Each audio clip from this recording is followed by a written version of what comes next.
ఈ వైసీపీ వాళ్ళు దళితులు మట్టమ్ముకుని బతికే పరిస్థితికి వచ్చారు. అందరూ కూడా చూడాలి. 150 చేశారు. తెలంగాణ మద్యాన్ని తెచ్చారు. అధికారుల్ని అడ్డం పెట్టుకుని మన వాళ్ళు ప్రశ్నిస్తే పోలీస్ స్టేషన్ పిలిపించి వీడియో కాల్ చేసి ఎమ్మెల్యేకి చూపించి కొట్టారు పోలీస్ స్టేషన్ లో. ఈ రోజు 4వ తారీఖు జూన్ 4వ తారీఖు మన పసుపు జెండా ఎగురుతుంది.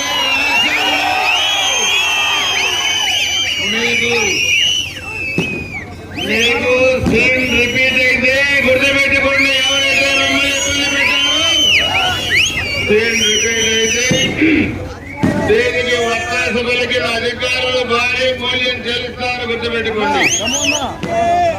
ఇప్పుడు కూడా ఎన్నికల కోడ్ వచ్చిన తర్వాత కూడా కొంతమంది అధికారులు వైసీపీ పార్టీకి తొత్తులుగా పనిచేస్తున్నారు. ఎన్నికల నిబంధనలు కాదని చెప్పి కూడా ఇష్టారాజ్యంగా చేస్తున్నారు. మేము భరిస్తాం, ఒక 4 రోజులు భరిస్తాం, 5 సంవత్సరాలు భరించాం. అందరినీ గుర్తుపెట్టుకుంటాం. మీరు ఎక్కడ ఉన్నా తగిన చర్యలు మీ మీద ఉంటాయనే సంగతి కూడా మీరు గుర్తుపెట్టుకోవాల్సిన అవసరం ఉంది. ఈ 4 రోజులు పిలుపాడు గ్రామం వచ్చినప్పుడు జనం ప్రపంచనం ఒక పెద్ద ప్రపంచంలాగా పులిపాడు గ్రామంలో వచ్చారు. ట్రాక్టర్ల ర్యాలీ, ఎడ్ల బండ్ల ర్యాలీ, ఓ పక్క పసుపు సైనికులు, ఓ పక్క జన సైనికులు బ్రహ్మాండంగా వచ్చారు.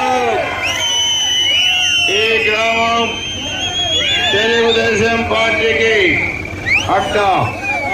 పార్టీ ఆవిర్భావం నుంచి కూడా పూర్తిగా పార్టీకి అండదండలుగా ఉంటుంది. ఇక్కడ బీసీ సోదరులందరూ కూడా చాలా బాగా ఉన్నారు. యాదవ సోదరులు అదేవిధంగా ఇక్కడ మన వెంకటగౌడయ్య గారు కూడా వచ్చారు. మన పార్టీలోకి జంగా కృష్ణమూర్తి గారు కూడా మరి వైసీపీ పార్టీలో జరిగిన పరాభవానికి ఇక్కడ తెలుగుదేశం పార్టీలో ఆదరణ, అదేవిధంగా చంద్రబాబు గారి ఆశీస్సులతోని టీడీపీ పార్టీలోకి రావడం జరిగింది. ఇవన్నీ కూడా ఆలోచించండి. బీసీని ఆదరించే పార్టీ తెలుగుదేశం పార్టీ, బీసీని ఆదరించే పార్టీ జనసేన పార్టీ. తెలుగుదేశం, జనసేన, భారతీయ జనతా పార్టీలు ఒక కూటమిగా ఏర్పడి ఈరోజు మనం ఎన్నికల్లో వెళ్తా ఉన్నాం. ఈ 13వ తారీఖు జరిగే ఎన్నికలు అంటే ఇంకా మనకి కరెక్ట్ గా 8 రోజులు టైం ఉంది. ఈ 8 రోజులు బాగా కష్టపడండి. అందరూ కూడా పులిపాడు గ్రామంలో మంచి మెజార్టీ రావాలి. 1 సైడ్ గా సైకిల్ గుర్తుకి ఓట్లు పడాలి. ఇటు ఎంపీ అభ్యర్థి లావు శ్రీకృష్ణదేవరాయలు గారు, ఇటు ఎమ్మెల్యే అభ్యర్థిగా నేను 2 కూడా సైకిల్ గుర్తుపై ఓట్లు వేసి గెలిపించండి. మంచి మెజార్టీ తీసుకురండి. ఇక్కడ మన సోదరులు ఉన్నారు, అందరూ కూడా బాగా పనిచేస్తారు.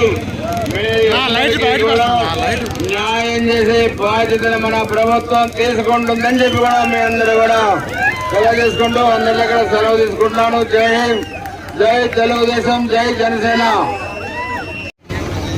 అలాగే ఇక్కడ యువత కూడా ఉన్నారు. వారికి కూడా ఒక ప్రశ్న ఉంది. వారికి కూడా వచ్చే 5 సంవత్సరాలు వారి ముందు కూడా ఒక ప్రశ్న ఉంది. ఏమంటే వారికి గంజాయి కావాలా, లేకపోతే ఉద్యోగాలు కావాలా? గంజాయి కావాలా, ఉద్యోగాలు కావాలా? మనం అడుగుతున్నారు వాళ్ళు. ఇవన్నీ నేను ఈసారి వచ్చే 5 సంవత్సరాలు మనకి సారాయి కావాలా, సాగునీరు కావాలా? సారాయి కావాలా, సాగునీరు కావాలా? గడిచిన 5 సంవత్సరాల్లో సారాయి పైన పెట్టిన దృష్టి, సారాయిని అమ్మటం పేరు మీద పెట్టిన దృష్టిని,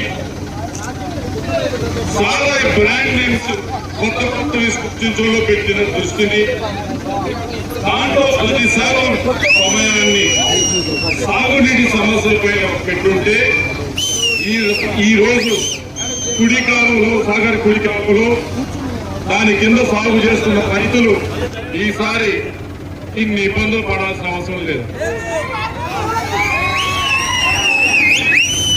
ఇక్కడ రైతులు బంగారం పండిస్తారు, నీళ్ళు ఇస్తే మిర్చి పండిస్తారు, పత్తి పండిస్తారు, కొన్ని చోట అయితే పసుపు కూడా పండిస్తారు. కానీ నీళ్ళు ఇవ్వాలి. ఈసారి నీళ్ళు ఇచ్చే పరిస్థితి లేదు. ఇదే పరిస్థితి వచ్చే 5 సంవత్సరాల్లో 2-3 సంవత్సరాలు ఇదే పరిస్థితి ఉంది.